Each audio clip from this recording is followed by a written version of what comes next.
ಮತ್ತೆ ನಾವು ಘಾಟಿ ಅಂತರ ರಾಜ್ಯ ಮಟ್ಟದ ದನಗಳ ಜಾತ್ರೆ 3ನೇ ದಿನಕ್ಕೆ ಕಾಲಿಟ್ಟಿದೆ ಅಂತಾನೆ ಹೇಳ್ಬೋದು.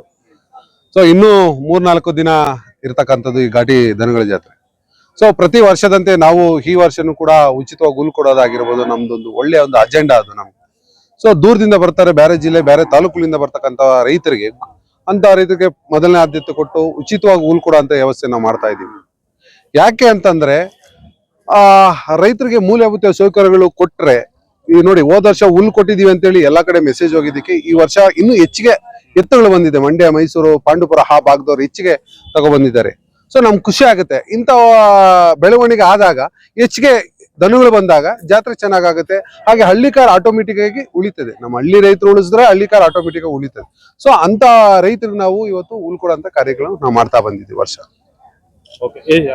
ಎಷ್ಟು ದಿನ ನಡೆಯುತ್ತೆ ಸರ್? ಇವತ್ತು ನಾವು ಹುಲ್ಲು ಸುಮಾರು ಒಂದು 300 ಕಟ್ಟು ಹುಲ್ಲು ಮತ್ತೆ ಹಸೆ ಹುಲ್ಲು, ಜೋಳದ ಕಡ್ಡಿನೂ ಕೊಟ್ಟಿದ್ದೀವಿ. ಹಾಗೆ ನಾಳೆನೂ ಕೂಡ ಕೊಡ್ತೀವಿ. ಪ್ರತಿದಿನ ಒಂದು ಲಿಸ್ಟ್ ಮಾಡಿದೀವಿ. ಆ ಲಿಸ್ಟ್ ಪ್ರಕಾರ ನಾವು ತಂದು ಪ್ರತಿದಿನ ಬೆಳಗ್ಗೆ 10 ಗಂಟೆಗೆ, ದಯವಿಟ್ಟು ನಾನು ಮನವಿ ಮಾಡ್ಕೊಂತ ಇದ್ದೀವಿ ತಮ್ಮ ಮಾಧ್ಯಮ ಮುಖಾಂತರ, 10 ಗಂಟೆಗೆ ಸ್ಟೇಜ್ ಹತ್ರ ಬಂದು ತಮ್ಮ ಆಧಾರ್ ಕಾರ್ಡ್ ಏನಿದ್ ನಾವು ಹೇಳಿದ್ವಿ ಅದನ್ನ ನೋಂದಣಿ ಮಾಡ್ಕೊಂಡು ಕ್ಯೂವಲ್ಲಿ ನಿಂತ್ರೆ ಕೊಡುವಂತ ವ್ಯವಸ್ಥೆ ನಾವು ಮಾಡ್ತೀವಿ ಅಂತ ಹೇಳ್ತೀವಿ. ಈ ಬಾರಿ ಸುಂಕರಹಿತ ಜಾತ್ರೆ ನಡೀತಿದೆ, ನೀವು ಅದಕ್ಕೆ ಮನವಿನ ಕೊಟ್ಟಿದ್ದೀರಿ? ಖಂಡಿತ ಇವತ್ತು ಪ್ರಾಧಿಕಾರಕ್ಕೆ ನಮ್ಮ ರಾಜ್ಯದ ರೈತರ ಪರವಾಗಿ, ನವ ಕರ್ನಾಟಕ ತಂಡದ ಪರವಾಗಿ ಅವರಿಗೆ ಅಭಿನಂದನೆಗಳನ್ನ ಸಲ್ಲಿಸಕ್ಕೆ ಇಚ್ಛಪಡ್ತೇವೆ. ಯಾಕಂದ್ರೆ ನಾವು ಕೊಟ್ಟಿರ್ತಕ್ಕಂಥ ಮನವಿಗೆ ಅದನ್ನ ಪರಿಗಣಿಸಿ ಪ್ರಾಧಿಕಾರದವರಾಗಿರ್ಬೋದು, ಜಿಲ್ಲಾಡಳಿತ ಆಗಿರ್ಬೋದು, ಒಪ್ಪಿ ಸುಂಕ ವಸೂಲಾತಿ ರದ್ದು ಮಾಡಿದೆ.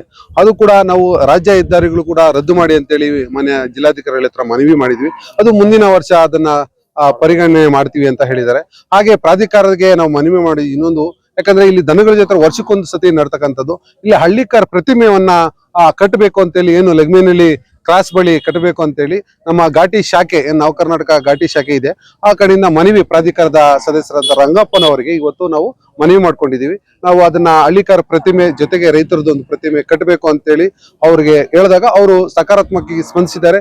ಮುಂದಿನ ಮೀಟಿಂಗ್ ನಲ್ಲಿ ಅದನ್ನ ಚರ್ಚೆ ಮಾಡಿ ನಿರ್ಧರಿಸ್ತೇವೆ ಅಂತ ಹೇಳಿದ್ದಾರೆ. ಅದೊಂದು ವಿಶೇಷ ಆದಂತ ಸಂಗತಿನೇ ಅಂತ ಹೇಳ್ಬೋದು. ಯಾಕಂದ್ರೆ ಅನೇಕ ಬೇರೆ ಜಿಲ್ಲೆ, ಬೇರೆ ರಾಜ್ಯಗಳಿಂದ ಬಂದಿರತಕ್ಕಂಥ ರೈತರು ಒಂದು ಆಕರ್ಷಕವಾಗಿ ನಮ್ಮ ಹಳ್ಳಿಕಾರದ ಒಂದು ದನಗಳು ನಮ್ಮ ಘಾಟಿಯಲ್ಲಿ ಇದ್ದಾಗ, ಸೊ ಪ್ರವಾಸೋದ್ಯಮ ಬಂದವರು ಕೂಡ ಒಂದು ಫೋಟೋ ಹಿಡಿಯುವಂಥದ್ದು, ಮತ್ತೊಂದು ಮಗದೊಂದೆಲ್ಲ ಆಗ್ತದೆ. ಆಗ ನಮ್ಗೆ ಖುಷಿ ಆಗತ್ತಂತ ಸಂಗತಿ ಅಂತ ಹೇಳುತ್ತೆ.